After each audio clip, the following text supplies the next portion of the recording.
Hi friends, त्याला आजच्या जेवणामध्ये काय बनवलं ते बघूया. या ठिकाणी मी गव्हाचं पीठ घेतलं आणि ते व्यवस्थित छान असं भिजवून घेतलं.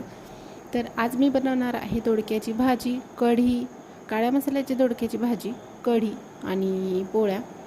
सिंपल मेनू आहे. दोडक्याची भाजी सगळेजण खात नाही म्हणून थोडीशी कढी ऑप्शनल ठेवली आणि ती करणार आहे. तर यामध्ये मी हरभऱ्याची डाळ थोडीशी दोडक्याच्या भाजीमध्ये टाकत असते, ती भिजवायला ठेवत असते 15 मिनिट आणि ती टाकून जर भाजी केली ना अशी काळ्या मसाल्याची तर एकदम मस्त लागते.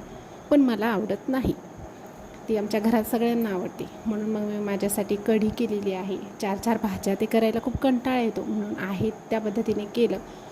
आणि इकडे बघा मस्त जिरे मोहरी टाकलं, टोमॅटो टाकले. टोमॅटो चांगले फ्राय झाले की त्याच्यामध्ये मी इकडे धुवून दोडके टाकले आणि ह्याच्यामध्येच टोमॅटोमध्ये मीठ टाकले मी, की जेणेकरून लवकर ते मॅश होतात. आणि इकडे हरभऱ्याची डाळ टाकली. चांगलं व्यवस्थित असं परतवून घेतलं. चवीपुरतं मीठ टाकलं, थोडंसं त्याला वाफवल्यानंतर त्याच्यामध्ये सगळे मसाले टाकले आणि थोडीशी हळद टाकली. या ठिकाणी काळ्या मसाल्याची करणार आहे म्हणून घरगुती काळा मसाला टाकलेला आहे, छान लागतो. आणि थोडीशी वरून कोथिंबीर टाकली. दोडक्याची भाजी झाली. आता इकडे कढीची तयारी करून घेऊयात.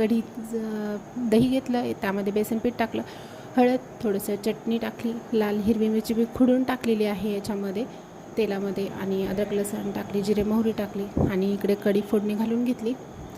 कढी बघा किती मस्त, कढीपत्ता टाकला, थोडासा कोथिंबीर टाकली आणि मस्त आपली अशी कढी रेडी झाली. एवढी मस्त झाली होती ना कढी, छान वाटत होती, जास्त आंबटी नव्हती. व्यवस्थित तुम्ही अशी एकदा नक्की ट्राय करा, छान लागते. आणि आता इकडे कढी पण आपली रेडी झाली. भात पण मी इकडे नंतर करून घेतला, पोळ्या पण करून घेतल्या. पोळ्या करायच्या म्हटलं की इतका कंटाळा येतो ना, पण काय करणार ना, रोज करावंच लागतात, केल्याशिवाय पर्यायच नाही. पोळ्या पण झाल्या, कढी झाली, भात टाकून घेतला होता मी अगोदर, दोडक्याची भाजी पण बनवली. छान असं जेवण झालं, काम आवरलं सगळं.